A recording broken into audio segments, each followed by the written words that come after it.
Dear friends, I am Dr. C.L. Verma, Associate Professor, Department of Zoology, government Lohia college Churu. आज फिर हाजिर हुआ हूँ मैं ब्रेंकियोस्टोमा को लेकर के। और आज जो अपन पढ़ने जा रहे हैं वो एक्सक्रीटरी सिस्टम है, उत्सर्जी तंत्र। हार्ट ब्रेंकियोस्टोमा या एम्फियोक्सिस के अंदर उत्सर्जी तंत्र। सबसे पहले तो अपन ये जानने की कोशिश करते हैं कि उत्सर्जन या एक्सक्रीशन होता क्या है। Removal of nitrogenous waste product is known as excretion. Nitrogen युक्त पदार्थों को बाहर निकालने की क्रिया उत्सर्जन कहलाती है। उत्सर्जी पदार्थ और भी होते हैं, यूरिक एसिड भी होता है, अमोनिया भी होता है, ठीक है। और ये सारे के सारे इनमें क्या होता है, नाइट्रोजन होती है।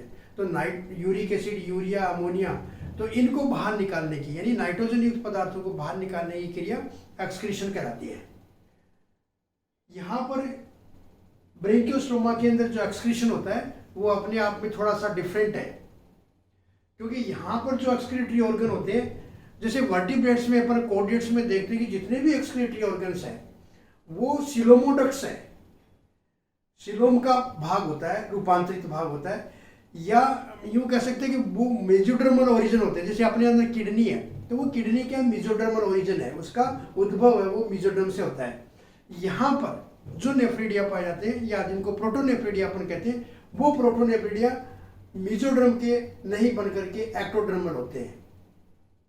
और एक चीज ये देखी गई है कि जो ब्रेंकियोस्टोमा के अंदर जो प्रोटोनेफ्रिडिया होते हैं, वो प्रोटोनेफ्रिडिया जो फ्लैटवर्म्स होते हैं और पॉलीकिड्स एनिलिड्स होते हैं, उनके जो प्रोटोनेफ्रिडिया होते हैं उनसे बिल्कुल रिजेम्बलेंस रखते हैं, उनसे बिल्कुल समानता रखते हैं। तो ये माना जाता है कि फ्लैटवर्म्स और जो पॉलीकिड्स एनिलिड्स हैं उनका और ब्रेंकियोस्टोमा का जो पैरेलल इवोल्यूशन हुआ, समांतर रूप में एक तरीके से इनका उद्भव, या उद्भव तो नहीं कह सकते, विकास और या इवोल्यूशन हुआ है।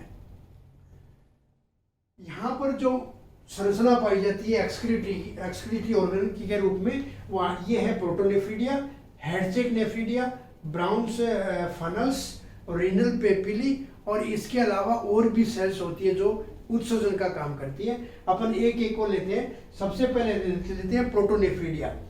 ये यहाँ पर अपन ने प्रोटोनेफ्रिडिया दिखाए हैं। ये प्रोटोनेफ्रिडिया वो एक्टोडर्मल ओरिजिन होते हैं, ठीक है। और ये प्रोटोनेफ्रिडिया जो गिल स्लिट्स होते हैं उनके दोनों तरफ पाए जाते हैं। यानी जो फेरिंजियल वाल है, अपन ने यहाँ पर एक फेरिंजियल वाल बना रखी है, फेरिंग्स की जो वाल है उसको बना रखा है। तो फेरिंग्स की जो वाल होती है, फेरिंजियल वाल होती है, उसके अंदर ये प्रोटोनेफ्रिडिया पाए जाते हैं।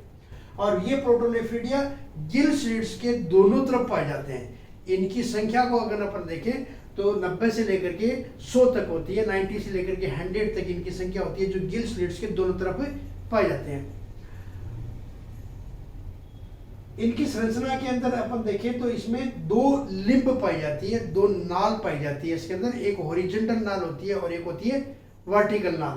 तो ये अपने दिखा रखे, ये हॉरिजॉन्टल नाल है और ये वर्टिकल नाल है। देखिए ये अपन ने यहाँ पर क्या दिखा रखा है, प्राइमरी गिल बार, सेकेंडरी गिल बार, प्राइमरी गिल बार, सेकेंडरी गिल बार, इस तरीके से ये गिल बार दिखा रखे हैं। ये क्या है, गिल स्लिट्स दिखा रखे हैं। और ये फेरिंग्स की वाल के अंदर ये प्रोटोनेफ्रिडिया है। स्लिट्स जो होता है उसके दोनों तरफ ये पाए जाते हैं प्रोटोनेफ्रिडिया। इस प्रोटोनेफ्रिडिया की अपन संरचना देखें तो यहाँ पर देखिए अपन ने एक प्रोटोनेफ्रिडिया को यहाँ पर ले लिया है। तो इस नेफ्रिडिया के अंदर दो नाल है, एक ये है और एक है। तो ये वाली कहलाती है पोस्टीरियर हॉरिजॉन्टल, क्योंकि ये पीछे की तरफ भाग होता है इसलिए ये पोस्टीरियर हॉरिजॉन्टल होता है। और ये वाला वर्टिकल लिम्ब, तो दो लिम्ब हो गई इसके अंदर, एक तो हॉरिजॉन्टल लिम्ब हो गई और दूसरा हो गया वर्टिकल लिम्ब होती है, या ब्रांच बोल सकते हैं इसको, हॉरिजॉन्टल ब्रांच या वर्टिकल ब्रांच बोल सकते हैं। जो वर्टिकल ब्रांच है वो कहाँ पर है, देखिए ये वर्टिकल ब्रांच दिखा रखी है अपन ने, ये एक नेफ्रिडिया, ये एक है। तो जो ये वर्टिकल ब्रांच आकर के कहाँ खुलती है, किस जगह पर पाई जाती है, जो प्राइमरी गिल बार होती है, प्राइमरी गिल बार के अंदर ये जो प्राइमरी गिल बार की सिलोमिक कैनाल होती है, ये प्राइमरी गिल बार की ये सिलोमिक कैनाल है, इस कैनाल के अंदर ये वर्टिकल डक्ट पाई जाती है। इसके अलावा देखिए, और ये सिलोमिक, और ये जो प्राइमरी गिल बार होती है उसकी सिलोम के अंदर होती है और ब्लाइंडली एंड होती है, लास्ट के अंदर एकदम से ये ब्लाइंडली एंड है, यहाँ पर कोई छिद्र नहीं है, एकदम से ये ब्लाइंडली एंड होती है, ठीक है।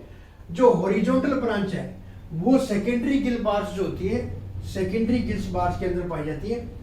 और ये सेकेंडरी गिल्स बार की सिलोमिक जो कैनाल होती है उसके अंदर खुलती है, लेकिन इसके अंदर एक छिद्र पाया जाता है नेफ्रिडियोपोर। इस नेफ्रिडियोपोर के द्वारा ये एट्रियम में खुलती है। और एट्रियम किस में खुलता है? एट्रियोपोर के द्वारा बाहर खुलता है, ये आप जानते ही हैं। तो ये जो कैनाल है, ये कैनाल जो सेकेंडरी गिल्स बार होते हैं उनके अंदर पाई जाती है, और एक छिद्र नेफ्रिडियोपोर के द्वारा ये एट्रियम में खुलती है, यानी इसकी देहगुहा में खुलती है। इसमें मेन एक्सक्रीटरी संरचना जो है वो कौन सी है? सोलिनोसाइट्स। यानी प्रत्येक अगर प्रोटोनेफ्रिडिया को देखो तो एक प्रोटोनेफ्रिडिया में 500 के करीब 500 क्या पाए जाते हैं? सोलिनोसाइट्स। तो ये एक सोलिनोसाइट है, ये एक सोलिनोसाइट है। ऐसे 500 के करीब सोलिनोसाइट्स इसके अंदर पाए जाते हैं। और इन प्रत्येक सोलिनोसाइट्स के अंदर क्या पाई जाती है? ऊपर की तरफ फ्लेम सेल पाई जाती है। तो ये अपन ने एक सोलिनोसाइट्स को यहां पर लिया है। इस सोलिनोसाइट्स को अगर देखें तो इस सोलिनोसाइट्स के ऊपर देखिए एक कैनाल है, ल्यूमेन है, कैनाल है, और ऊपर इसके एक बॉडी है, सेल बॉडी। ये सेल बॉडी जिसको अपन फ्लेम सेल भी बोलते हैं। तो ये फ्लेम सेल्स लगी हुई है इसके ऊपर, और प्रत्येक फ्लेम सेल एक ल्यूमेन के द्वारा जो मेन सोलिनोसाइट्स की जो ल्यूमेन है उसके अंदर खुलती है, यानी प्रोटोनेफ्रिडिया में खुलती है। ये देखिए, ये एक सोलिनोसाइट है, ये एक सोलिनोसाइट, या ये एक सोलिनोसाइट बताया अपन ने, ये एक सोलिनोसाइट है। और इस सोलिनोसाइट की ल्यूमेन है, ये सोलिनोसाइट की ल्यूमेन है। इस सोलिनोसाइट के ऊपर खूब सारी फ्लेम सेल्स लगी हुई है, और प्रत्येक फ्लेम सेल के अंदर एक बड़ा सारा न्यूक्लियस होता है। ये फ्लेम सेल दिखा रखी है, बड़ा सारा न्यूक्लियस होता है, और उस न्यूक्लियस के नीचे एक बेसल बॉडी होती है, ये बेसल बॉडी है। और इस बेसल बॉडी से एक फ्लैजिलम निकलता है, प्रत्येक से एक फ्लैजिलम निकलता है जो नीचे तक गया होता है। नीचे कहां तक? प्रोटोनेफ्रिडिया की ल्यूमेन में, क्योंकि ये किस में है? ये तो प्रोटोनेफ्रिडिया है, तो ये ल्यूमेन किसकी? सोलिनोसाइट की बोल दीजिए, या फिर ये प्रोटोनेफ्रिडिया की ल्यूमेन में आकर के खुलता है। तो यहाँ पर बड़ा सा न्यूक्लियस, बेसल बॉडी और फ्लैजिलम, ये आकर के किस में खुलता है? सोलिनोसाइट की जो lumen of branch of protonephridia के अंदर आकर के खुलती है। अब इनको उत्सर्जित पदार्थ है वो छानना होता है, फिल्टर करना होता है। तो ये जो प्रोटोनेफ्रिडिया है वो वेस्कुलर है, यानी ब्लड इनमें रिचली सप्लाइड होता है, यानी यहाँ पर ब्लड की सप्लाई है वो बहुत ज्यादा होती है। इसके अलावा देखिए इनकी पोजीशन क्या है? फेरिक्स में, मतलब ये फेरिक्स के अंदर है, फेरिंजियल वाल के अंदर है। तो यहाँ पर ये किस में है? प्राइमरी गिल बार की सिलोमिक कैविटी में, या सिलोमिक कैनाल के अंदर इनकी पोजीशन।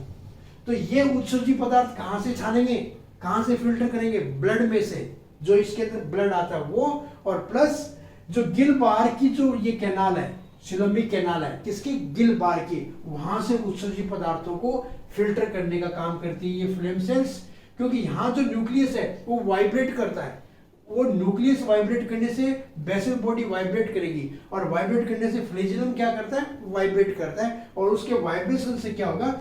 विसरण के द्वारा जो ब्लड के अंदर नाइट्रोजन युक्त उत्सर्जित पदार्थ है वो, और इसके साथ में जो गिल बार की सिलोमिक कैनाल है उसके अंदर जो उत्सर्जित पदार्थ है, एक्सक्रीटरी प्रोडक्ट है, उस सभी प्रोडक्ट को ये अब्जॉर्ब करके किस में डालता है? इस ल्यूमेन में। यहां से सारा का सारा ये ल्यूमेन में आ जाता है, प्रत्येक सोलिनोसाइट से कि ल्यूमेन से मेन हॉरिजॉन्टल में आ जाता है और वर्टिकल में आ जाता है, और जो कि एक नेफ्रिडियोपोर के द्वारा एट्रियम में खुलता है, और एट्रियम एट्रियोपोर के द्वारा बाहर खुलता है। ये अपन पढ़ रखा है। तो उस एट्रियोपोर के द्वारा वो एक्सक्रीटरी प्रोडक्ट है बाहर निकाल दिया जाता है। ये जो फेरिंग्स की अपन ने फेरिंजियल वाल बना रखी है, तो जब अपन ने ब्लड वेस्कुलर सिस्टम पढ़ा था उस समय भी अपन ने कहा था कि इसका ब्लड जो ब्लड है उसमें रेस्पिरेटरी पिगमेंट नहीं है, और ना इसमें कॉर्पसल्स है। तो इसका मतलब ये हुआ कि यहाँ ब्लड है वो गैस का एक्सचेंज नहीं करता है। तो फिर फेरिंग्स क्या करती है? ये क्वेश्चन अपन ने उस समय भी उठाया था। अब देख लीजिए आप, फेरिंग्स का मेन काम क्या है? फेरिंग्स यहाँ पर एक्सक्रीटरी प्रोडक्ट है, यद्यपि वो काम प्रोटोनेफ्रिडिया का है, बट वो प्रोटोनेफ्रीडिया कहाँ पर है, फेरिक्स में। इसलिए अपन ने उस समय भी कहा था कि फेरिक्स है वो एक्सक्रीशन का भी काम कर रही है एक तरीके से। तो इस तरीके से प्रोटोनेफ्रीडिया फेरिंजियल वाल के अंदर होते हैं और नाइट्रोजन युक्त पदार्थों को उत्सर्जित करने का काम करते हैं। सेकंड लेते हैं हेडसेक नेफ्रीडिया। हेडसेक्स नेफ्रीडिया, हेडसेक्स नेफ्रीडिया कहाँ पाए जाते हैं? हेडसेक नेफ्रीडिया स्मॉल होते हैं, स्ट्रेट ट्यूब होती है, स्ट्रेट ट्यूब होती है ये, ठीक है। अब इनकी पोजीशन क्या है? जो नोटोकॉर्ड है उसके बाईं तरफ और वेंट्रल साइड में, विलम के ऊपर, ओरल हुड के ऊपर। देखिए अपन ने इस तरीके से ये रोस्ट्रम बनाया था, ये ओरल हुड बनाया था और ये बॉडी का पीछे का पोर्शन बनाया था। यहाँ पर अपन ने ओरल हुड बनाया था। इस ओरल हुड के अंदर एक अपन ने ओरल हुड के अंदर ओरल ये उसके अंदर उभार बताए थे और यहाँ पर एक खांच बताई थी जिसका नाम था हेडसेक पिट, हेडसेक पिट। और जो हेडसेक पिट है उसके पास में भी नेफ्रीडिया पाए जाते हैं। ये नेफ्रीडिया, हेडसेक नेफ्रीडिया वही नेफ्रीडिया है जो, अगर आपको ध्यान में आ रहा हो तो अपन ने 2 मीडियन डोर्सल कैनाल बताई थी, 2 लेटरल डोर्सल कैनाल बताई थी ब्लड वेस्कुलर सिस्टम में। और यहाँ पर अपन ने दिखाया था नेफ्रीडिया जिसके अंदर ब्लड सप्लाई होती है, यहाँ से इफ्रेंट आती है, किससे? फेरिक्स वाले पोर्शन से, फेरिक्स वाले पोर्शन से इफ्रेंट ब्रेकियल आर्टरी आती है और वो किस में डालती है रक्त को? लेटरल डोर्सल ऑर्टा में, और ये मीडियन ऑर्टा है। तो यहाँ पर जो अपन ने जो ये डायग्राम बनाया था, यहाँ पे वो नेफ्रीडिया का है, प्रोटोनेफ्रीडिया। और वो प्रोटोनेफ्रीडिया कौन सा है? हेडसेक प्रोटोनेफ्रीडिया है, हेडसेक प्रोटोनेफ्रीडिया। क्योंकि जो मेन अपन ने प्रोटोनेफ्रीडिया बताए वो तो क्या है? फेरिंक्स की वाल में है, फेरिंजियल वाल के अंदर है।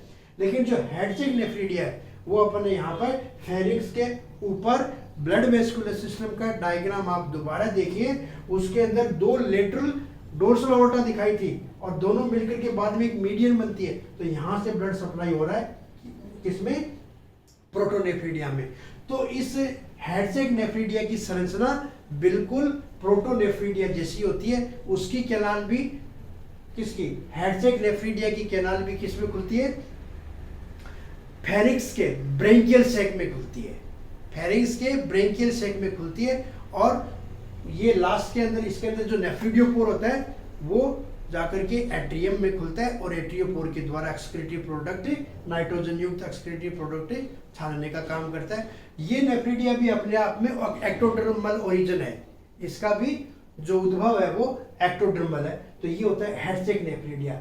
ब्राउन्स फनल, ब्राउन्स फनल्स, ये ब्राउन्स फनल्स क्या होते हैं? 2 होते हैं, संख्या में 2 होते हैं। और ये जो फेरिंक्स होती है उसके पीछे की साइड में होते हैं, फेरिंक्स के पीछे की साइड में। और फेरिंक्स के पीछे साइड में फेरिंक्स के दोनों तरफ होते हैं 2 ये ब्राउन्स फनल्स होते हैं। तो इनकी संरचना भी लगभग नेफ्रीडिया के समान होती है और ये भी एट्रियन के अंदर खुलते हैं और एट्रियोपोर के द्वारा उत्सर्जित पदार्थों को बाहर निकालते हैं। रीनल पेपिली, गट वाल होती है ना, जो गट की जो वाल होती है उस वाल के अंदर खूब सारी सेल्स पाई जाती है ग्रुप्स में, और ये माना जाता है कि वो एक्सक्रीटरी प्रोडक्ट को फिल्टर करने का काम करती है। इसके अलावा देखिए जो एट्रियल कैविटी है उसकी जो वाल है, उस वाल के अंदर भी कुछ सेल्स पाई जाती है, उस वाल के अंदर भी कुछ सेल्स पाई जाती है, वो सेल्स भी उत्सर्जन का काम करती है। इसके अतिरिक्त और बताता हूं आपको कि इसके जो गैमेट्स है, इनके जो गैमेट्स तो नहीं, इनके जो टेस्टिस है, टेस्टिस के अंदर येलो मास पाया जाता है और वो येलो मास किसका होता है? यूरिक एसिड का।